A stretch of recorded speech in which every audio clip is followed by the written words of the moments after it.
Hello, BookTube. I've tag for you today, but first I thought a little apology would be in order for my absence yesterday. I had a rather busy week, oddly busy for me.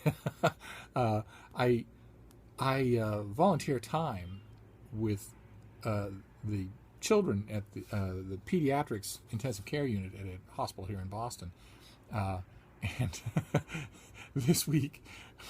I don't know what possessed me. I had a bag of coins, of loose change, and I got some of those paper rollers, denominational rollers from the bank. I thought I would try that as a thing the kids and I could do together. I have very poor fine feeling in my fingers, and they're no better. They're very much no better. They not only are they unclear on the subject of dimes and nickels and quarters and pennies, but two of them have burns on their hands. The couple of them have damaged eyes, depth perception and whatnot. They're not entirely solid on counting any more than I am. So it was a pig's breakfast. It was so much fun. But it took a long time, and we didn't really do that good a job. And at one point, one of the girls asked me a question that I liked so much, I actually brought it to the teller at the bank, because I had to bring the rolls back to my people at the bank. And her question was, are they going to give you $1 million for these? So I asked him. I mean, it doesn't hurt to ask, right? And he said, no, Steve. We're not going to give you $1 million for these.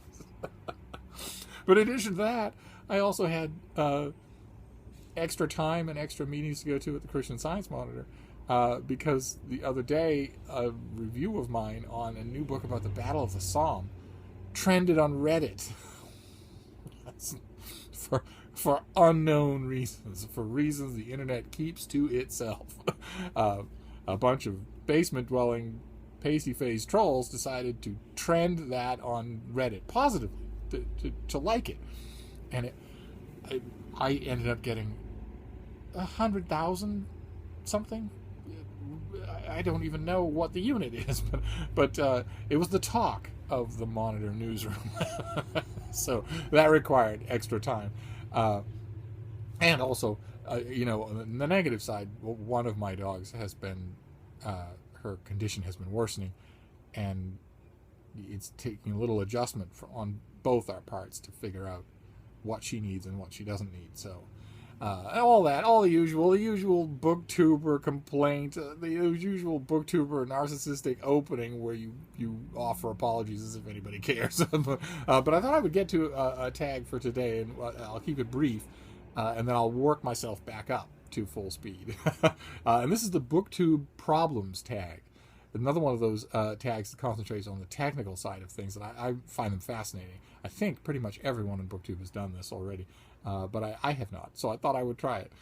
It was created by About to Read, and the first question is, when you have a huge stack of books, how many tries does it take to get that thumbnail? And again, this question implies that you can get that thumbnail at will. I don't know how to do that. No idea. I make a video. When I make a video, YouTube offers me 3 thumbnails. I have no idea how to make one of my own. I just pick the best one of the 3 they offer. Question number 2, how often do you forget to charge your camera before filming? It never happens because my camera is my phone, and I keep my phone charged. It's easy to do. I just, when I live on my MacBook Pro, so I just plug it in when I'm working until it's fully charged. Same thing with the iPad. I keep them both fully charged all the time. Question number 3, do you have more books coming in than you have space for? No, but it's getting there. And the fall season is heating up. I have a bookcase out in the other room that is fiction. The shelves are all fiction, but the top of the bookcase, nice and long, and the top is stacks of incoming new books, forthcoming titles, ARCs, and finished copies of brand new books in stacks. A column for the first half of August, a column for the second half of August, a column for the first half of September, a column for the second half of September, all the way across the top of the thing. by month. And it used to be in 2016, just in 2016, probably the first 5 months of 2016, something like that. The wall above that bookcase had a nice big painting. Jess from Rebel Reads would like it. It was a beautiful painting of a horse. And I noticed that the stacks of books were starting to bump about the bottom of that painting. And I thought, well, I should work harder on the stacks. But no, it was the number of books that was coming in that was the problem. And eventually I had to remove the painting. And now the ceiling of those stacks of books is rapidly approaching the ceiling of the room. And I don't know what I'm going to do then. A book reviewing friend of mine, the little old lady who reviews the same novel every week for the Silver Spring Scold, advised me months ago to clear out the fiction from that bookcase and just use the whole bookcase for books, for workbooks, for incoming books. I might have to investigate doing that. But right now, I'm at water level. The incoming books are not burying me yet. Question number 4, how aggressively do you cull your collection? That's the reason why they're not burying me yet, because I do aggressively cull my collection in 2 ways. 1, I keep a ready stack of books to mail out to prospective freelancers. And 2, I keep a ready stack of books to go to the Brattle Bookshop here in Boston, just for ongoing credit or cash or whatever. If I didn't do that, that's sort of key. When you've got 10 books a day coming in the mail, you cannot slack off on that. You can't say, well, I don't feel like lugging books to the Brattle today, or I don't feel like sorting things today, because in 3 or 4 days, you'll have a weekend's worth of work to do. So you have to keep on it, and I'm pretty good about it.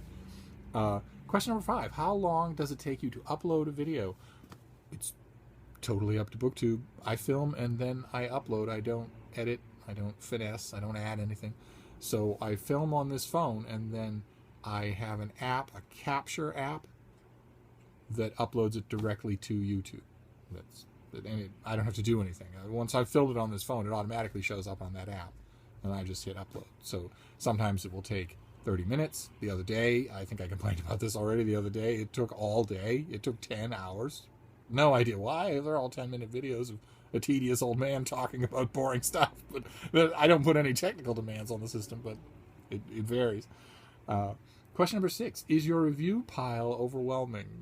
No, but it's always on the verge of overwhelming. I have just worked out my review schedule for 4 or 5 different paymasters, inching towards the end of the year. It's a lot of books, and it's a lot of different people, and it's a lot of different deadlines and lengths and whatnot. But it's under control. And the rest of it, the other side of it, is Open Letters Monthly, the literary journal that I helped to found, and that I have a spot on called Open Letters Weekly, where I review new books. And anything that's not spoken for money and elsewhere, I will try to do there if it's worthwhile. And that pile doesn't have a place of its own. That pile is the new books pile out in the other room. Question number 7. Any gripes with your lighting or filming setup? Nope. I originally filmed out in the living room, and then, I don't even quite remember. It might have been the heat dome that closed down over Boston a little while ago that drove me into this little book room of mine, which has an air conditioner in the window. The air conditioner is the smallest one, the cheapest one they had, and it's more than powerful enough to cool off this room wonderfully. And you all were universal in your praise of this background of my penguins. So it makes no never mind to me where I film. There's a bed and blankets for the dogs in both places. There are books in both places. I'm comfortable in both places. So that's my film setup. And the lighting is just natural light. So I don't film at night. I don't do anything like that. I'm not exactly pretty enough to need studio lighting. And that's it. That is the BookTube Problems Tag. And I don't think I need to tag anybody. I'm pretty sure you've all done this. If you haven't, I'd love to see a new wave of them from especially you new booktubers. But But other than that, I'm just going to go back to making videos. I'll try to see you tomorrow, or maybe even later today. Thank you, BookTube.